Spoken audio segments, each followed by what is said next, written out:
Authorities are investigating another murder in Arizona's prison system. This weekend at Lewis Prison, another inmate was murdered.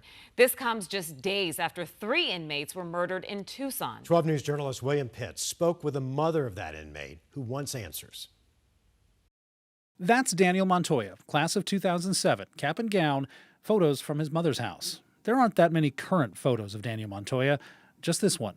He's been in prison since he was 19. I've been praying daily for this child. His mom, Joanna, doesn't claim that he's perfect. Drugs, fights, it all led up to Montoya being in prison for armed robbery and burglary.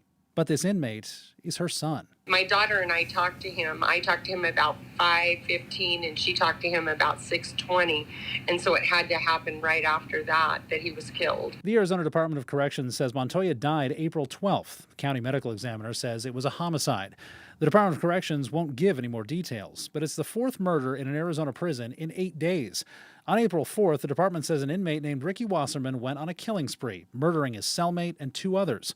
Wasserman was notorious, having held 2 corrections officers hostage for days in 2004 as part of the Lewis prison riots. It is not uncommon for there to be 50% staffing on certain prison facilities. Joe Kluwer with the Arizona Law Enforcement Association represents corrections officers statewide. Clearly illustrates the need for additional staffing and even an examination of what kind of policies are being implemented. These are inmates, yes, but when they're in prison, they're also the state's responsibility. And Kluwer says not having enough officers watching the inmates or watching their own backs is dangerous. The fact that it was inmates this time is tragic enough, but the next time it may likely be a correction officer. In a press release days ago, the Department of Corrections denied there was a staffing problem at the prison in Tucson.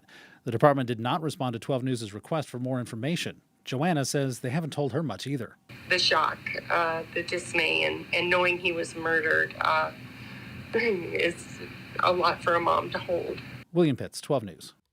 Well, thanks. Tonight.